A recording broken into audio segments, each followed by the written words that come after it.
My little boy, Tonio. He's crippled with the polio. I promise I'd bring him this toy. You let me take it to him, huh? You didn't join up, Angelo. I know. Want to change your mind?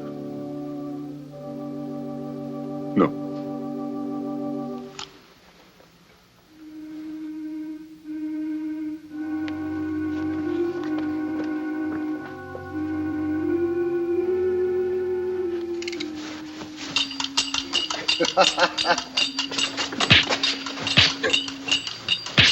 That's enough.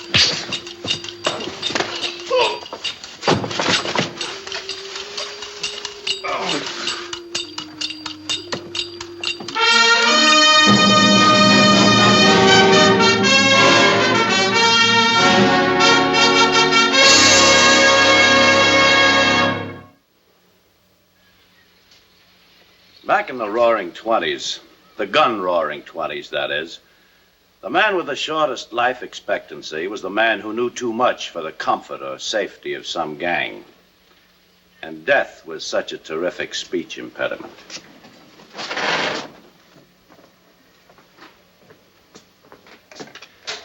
Our only chance of smashing the mobs and the rackets was to find victims of some gang's violence who could still talk and weren't afraid to.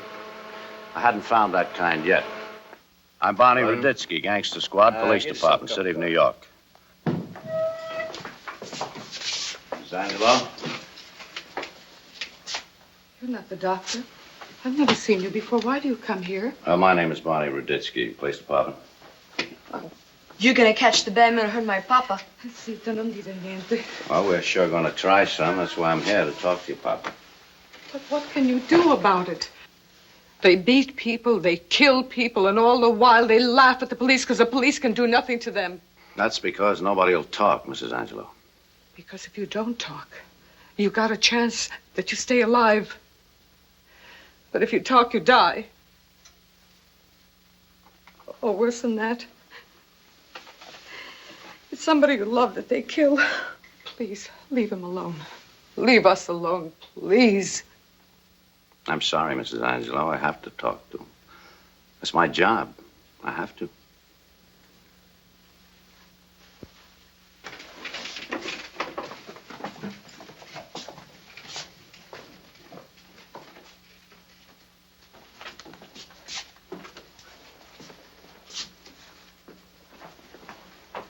Mr. Angelo? My name's Ruditsky, Police Department, City of New York. I know. I hear you talk with my wife, Teresa, outside. Oh. Well, I stopped by to see you last night after we got the patrolman's report who found you, sent for the ambulance, you know, but you were in another world then. You're lucky, Mr. Angelo. Lucky? Yeah, we didn't know whether you were going to make it back or not. We found out who you were from your chauffeur's license to drive your truck.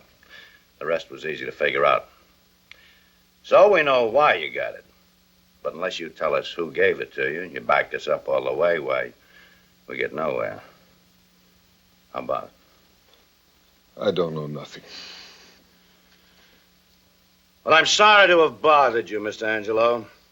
This is just a little formality we have to go through every time one of our good citizens gets his brains scrambled or his ribs kicked in because he wouldn't pay off some hoodlum for the right to earn an honest living for his family. My country, 'tis of thee, sweet land of liberty. It's a great song, isn't it, Mr. Angelo? But it'll go out of style before your kid grows out of knee pads for all that his old man cares and other people like you. Because you're the ones that have to care, believe me, all the way. Wait. Yeah? It's not for me, I'm afraid. It's for my little boy, Tony. Crippled with the polio.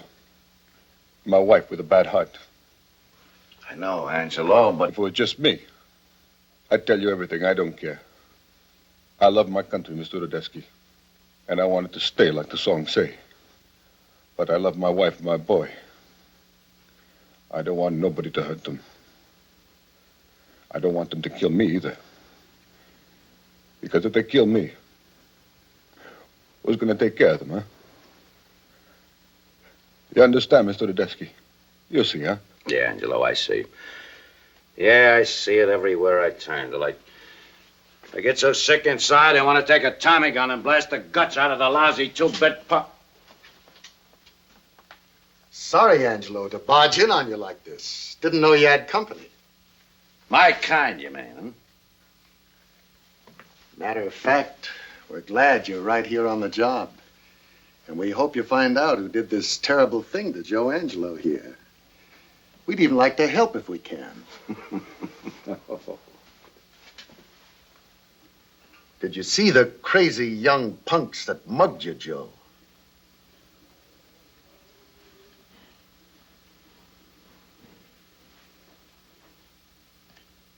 No, I don't see them. Anyway, the president of the association, Mr. Nick Sarecki, was sorry to hear what happened to you. And it makes no difference that you're not a member yet. He's got the welfare of all the truckers at heart. And he appointed me as personal representative to bring you these lovely flowers as a token of his best wishes, and you should get well fast. They're very pretty. Well, take it easy, Joe. And if you need anything, just get word to us. And we'll be hoping to welcome you as a new member soon. No.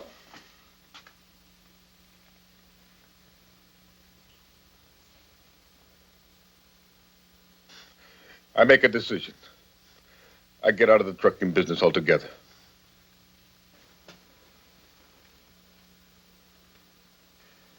I save a little money.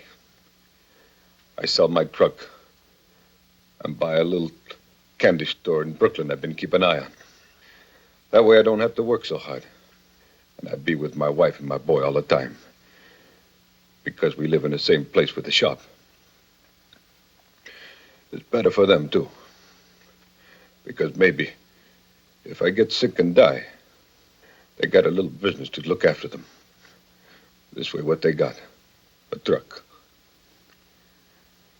You think my decision make good sense, Mr. Rudisky? Yes, I do, Angelo. I think it makes very good sense. You and Bugs think so, too, Mandy? Mr. Sarecki will be sorry to hear he's losing a new member, Joe. But maybe he'll figure that a man has to do what he thinks best for himself and his family. Yep. Good luck. And don't forget all your old pals in the trucking business. They'll never forget you, Joe. So long, pal.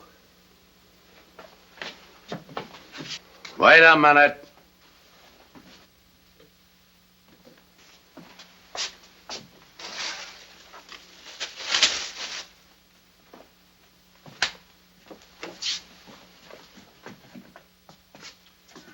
You wear this back to Sarecki.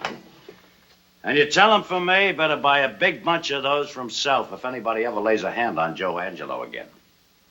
And you also tell him for me that if Mrs. Angelo and the kids suddenly inherit that candy store, I'm going to make somebody burn, and I hope it's him. Do you hear me good? You don't need to treat me like a punk. I'm not a punk. I'm right up next to the big man.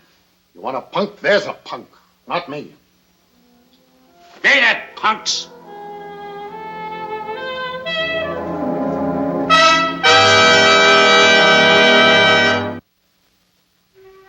Joe Angelo bought his candy shop, all right, across the East River in Brooklyn. But back across the river in Manhattan, things had gone suddenly not so good for the mobs. This is not good. The governor means business. And this Dewey is honest and smart. He gets started, he won't stop. And he'll throw every punch in the books. But we don't... When I'm talking, you listen, Mendy. Sure, boss, sure. But we don't touch him. We don't touch anybody who works for him, understand? And the association we close down for now. Layoff. But just the same, this Dewey will try to hang a lot of raps on us. So we don't make it easy for him. No witnesses. Boss, Yeah? that's my department. Shall I get started? I'll tell you when. Now listen. I say no witnesses, but that don't mean we gotta hit anybody. All they gotta do is take a vacation till the heat's off. We pay all expenses, even while they live out of town. Treat them good, they stay friendly. Mendy, these parties got to go away. They could make bad trouble. 8 of them. Sure, boss, sure. It's as good as done already.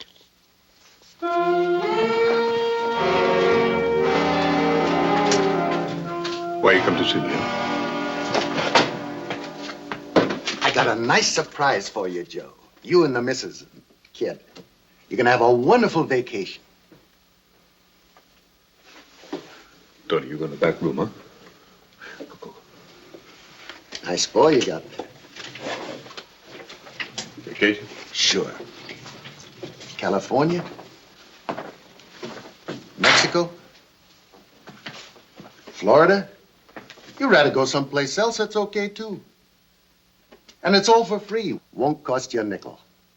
How about that, Joe? You're a lucky man, huh? Why you tell me this? I don't can go nowhere. Cut it out, Joe. It's all over the newspapers, the radio. You know why you gotta take a vacation. Sure. I read the paper. I hear what go on. But that's got nothing to do with Joe Angelo, no more. I sell my truck. I get out. I buy this place.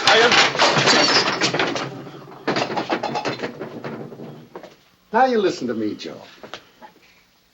I'm top man on the big man's team because I always get the job done. Right now, the job is 8 people gotta take a vacation. Just like that, 7 I got looking out of choo-choo windows already. Number 8 and last, that's you, Joe. So don't louse up my record. You leave tonight, huh, Joe? No, please. I can't go no place. I'm telling you, Joe. Oh, please. Listen to me, huh? My wife. She's very sick with a bad heart in the hospital. The doctor. He says she's got to stay there 4 or 5 weeks for the rest. Oh, please, you tell your boss, huh? Joe Angelo, he'd keep his mouth shut.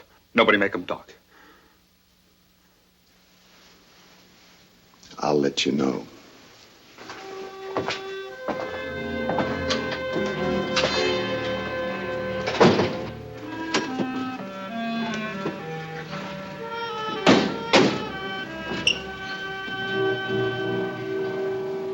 Big man ain't gonna like it. You didn't get Angelo to leave town. You got a pretty big man right next to you, Bugs. I figure it's time certain parties here in town got wise to it. Angelo? Huh. I'll handle that squid. Let's go.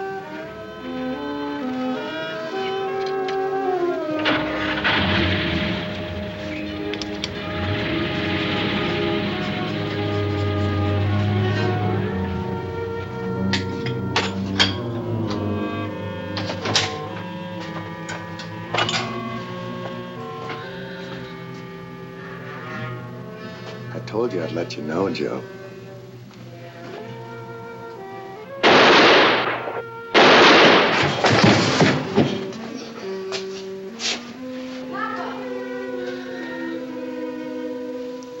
Papa! Papa! What's the matter, Papa? Papa! Papa! Papa! Something wrong?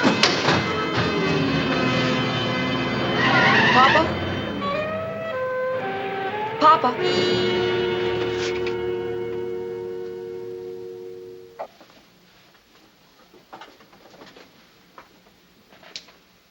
Tony? Tony, do you remember me?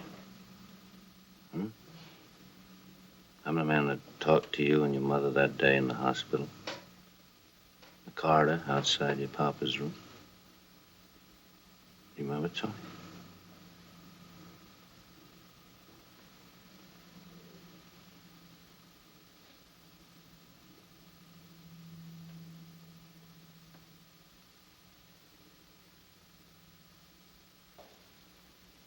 Barney.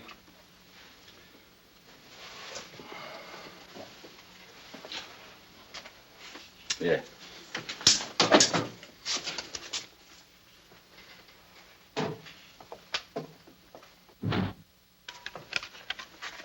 I'll take him over to the rectory and have a doctor for him. Tomorrow, he should be able to remember whatever he saw here and to tell you. Yeah, the killer wouldn't have shot Angelo in the boy's presence and let the boy live to testify, you know? I'm pretty sure I know who did it, Father, but I may need the boy's help later on, one way or another.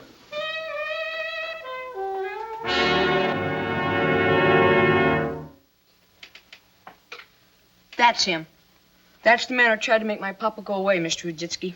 But last night, Tony, now, is this the same man you saw run out of the store and drive away? I don't know if it was him. I didn't see his face. Everything happened so quick. And I wasn't paying any attention to anything much but my papa. Sure, Tony. Sure, I understand you're a brave boy, and you're going to keep on being a brave boy for your mother's sake, aren't you? Hmm?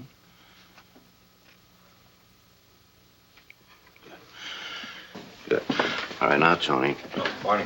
Yeah? They're all outside. Oh, good. Hold them there a minute, will you, Max? I'll call you.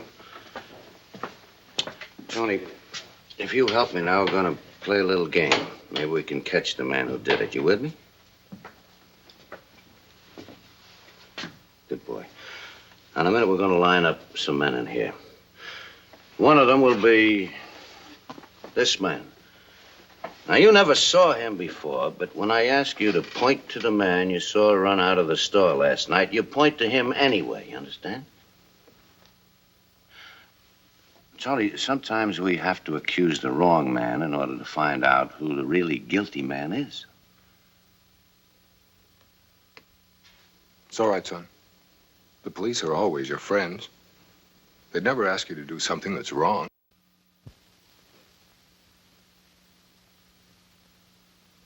Okay, Mr. Ruditsky. Thanks, Tony. Now, you sure you'll recognize this man when you see him again from this picture? Sure I would. Good boy. All right, will you, Father, will you and Tony wait in the next room there, and then, Max, you can bring him in. Right. There you go.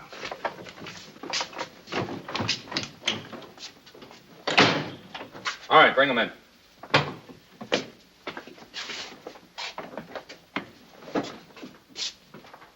I don't know what's the gag, Rudisky, but if I get bored, I leave. I'll try to keep you amused, Sarecki. Over there. How long are we here?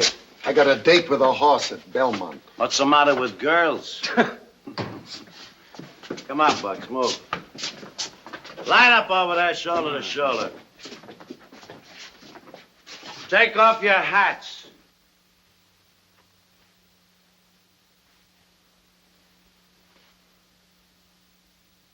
Turn around.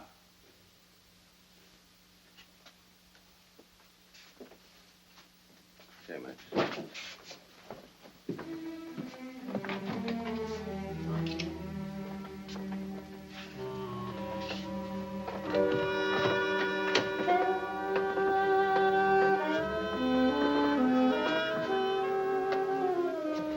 All right. About face.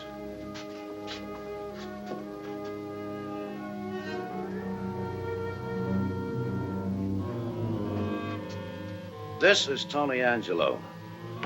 His father, Joseph, was murdered last night in a candy store. Tony was in the back room when the shots were fired. He wheeled himself out front in time to see the killer run into his car and drive away. Put your hats on. Tony, if you see that man standing here now, point to him. Come on, don't be afraid, son.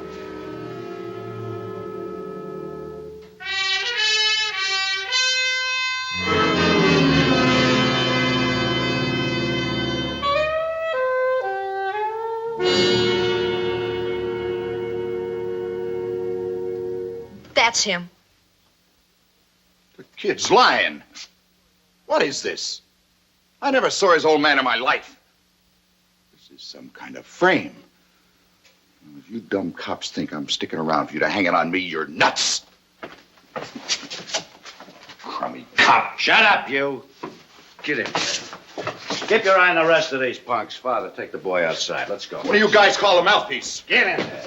Take off your hat.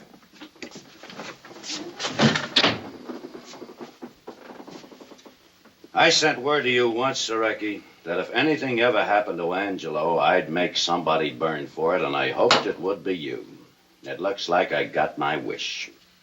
You're nuts. You're dead. Some punk crazy kid tries to stick up Angelo. He pulls a panic and hits him and runs. But do you go after him? No, it's Nick Sareki you gotta hate on.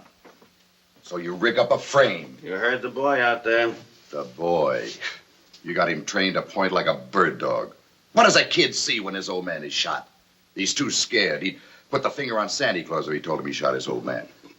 You better let me out of here and get yourself a real pigeon for that. Where do you say you were about 9 o'clock last night? I can prove where. Ah, by crumbs like you? Not crumbs, friends of mine. That's what I said. You better hear the book on you, Sareki, so maybe you can cop a plea. Or do you want to keep hollering frame till they throw the switch, huh? You ran 7 witnesses out of Tom Dewey's reach. We know who and where. And then Mendy and Bugs go to Angelo's yesterday. Try to get him to run. How do we know that? Because the boy saw them. Overheard everything. Even fingered Mendy for me in the mug book a little while ago. He sees good, Sareki. But Angelo won't run. And you can't afford to let Dewey get to him. You gotta play it safe, so what do? Hire a gun? No, they've been known to squeal. That's right. You gotta play it safe. So you gun him down yourself. But when that boy gets on the stand and he tells about how his father was beaten up, and then how he was shot down in cold blood, and he points his finger at you, Nick, and he says you're the man he saw run out of the store that night after the shooting. You think there's a chance any jury in the world won't believe him? No, they'll be with him all the way. With his little twisted legs and his mother maybe dying in the hospital. And they'll say that you've got to burn, Sareki. Burn. Burn. And you will burn. All right, I hear you. But I don't burn. I don't burn for anybody else. What do you mean? Take me back in there.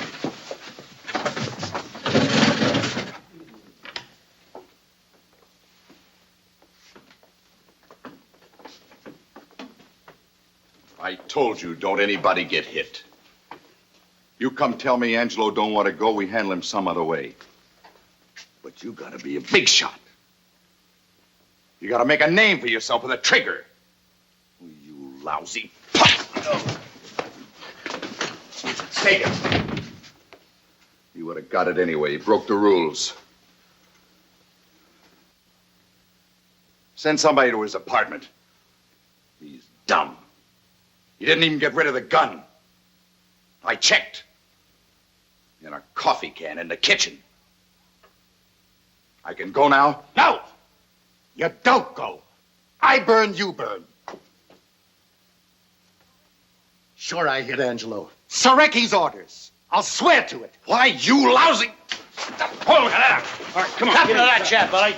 Take him in there, Mike. There. Al, keep your eye on the rest of these punks.